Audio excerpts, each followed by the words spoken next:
That was the President of the United States reacting to the death of one of his predecessors, the 39th President of the United States, Jimmy Carter, dead today at the age of 100.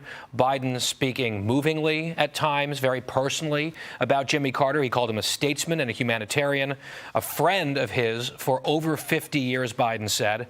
He referred to the 39th president as a man of character and courage. He made reference to that very long marriage between President Carter and his late wife, Rosalind, roughly 77 years of marriage. And he said that Jimmy Carter led a life of meaning and purpose, faith and humility. And the word that he came to over and over again was decency in describing the man, Jimmy Carter, who we lost and we're mourning here today. And to that point, Lisa Booth, I want to bring it out to the table.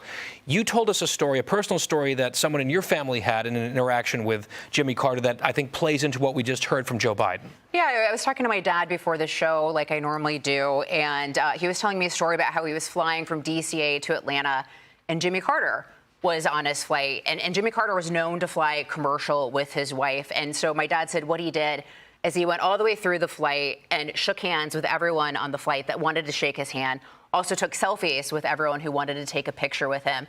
And my dad said that he thought to himself, you know, this man is a class act. What a classy thing to do. And so, you know, of course, we want to remember that legacy of him being a good and decent man and wanting to be with the people. That's such a great story. And it also shows the complexity of politics, right? I mean, we could be after each other one minute and then the next minute something tragic like this happens. And it gives us a moment to reflect on our nation and the people that have served this country like President Carter. It allows us to put our differences aside and find that kind of common ground, I think, where we all connect. And that's such a beautiful story. And, you know, Guy, when you talk about their marriage, I mean, 77 years, I mean, that's just unbelievable to me. Like, you'd never see that anymore. So this really is a moment to remember all the good things about President Carter, and I think, Dr. Siegel, what makes our nation so great. You know, I've talked to the Carter Center a lot. I've done a lot of work with them. And the first question I ever asked them is, what role does President Carter play here? And they said, he's our friend. He's involved in everything. And Guy, that is not a photo op when he's banging those nails into those houses. That's what he did. He was hands-on, just like on that plane, all the time. And he did that into his 90s. Yeah. Right? He was out building homes for poor people around the world into his 90s. That is just amazing. And, you know, Sarah, I can't help but think about the faith aspect of this as well. Jimmy Carter, a devout Baptist, a Sunday school teacher. I think it's inextricably linked to that decency that we keep hearing about. Oh, absolutely. I mean, and I think that faith is part of the American people. It's, and like you said, you know, in his 90s, he's building homes. It gives us hope for all of us, you know, like we're going to get older with grace and do your best no matter what. Joining us now by phone is former White House Deputy Chief of Staff under President George W. Bush and Fox News contributor Karl Rove. Karl, you go back to when he was president and you were starting out in those days. Tell me what you think President Carter's legacy is. Well, first of all, I met him when I was in my early 20s, and I happened to be walking through the old Washington National Airport in 1975.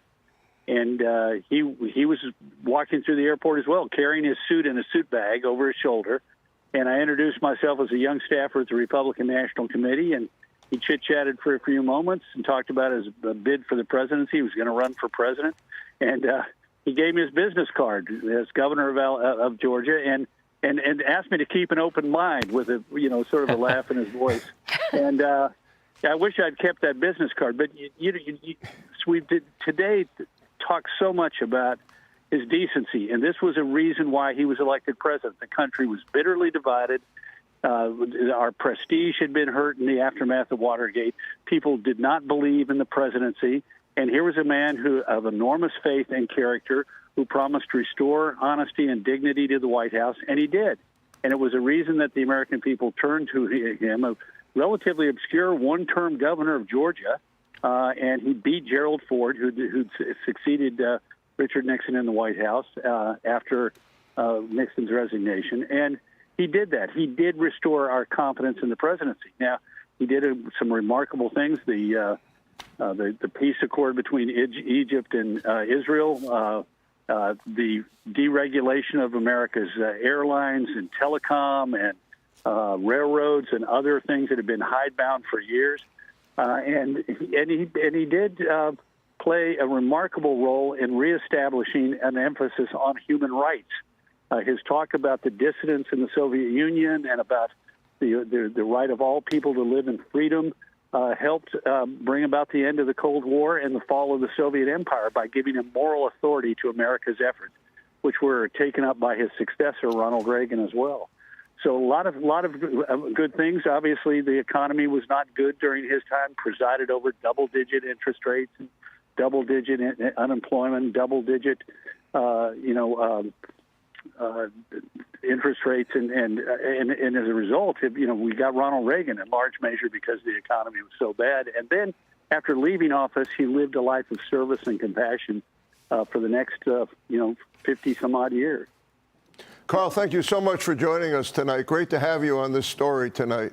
Thank you very much. You bet. You bet. Thank you. God bless the Carters.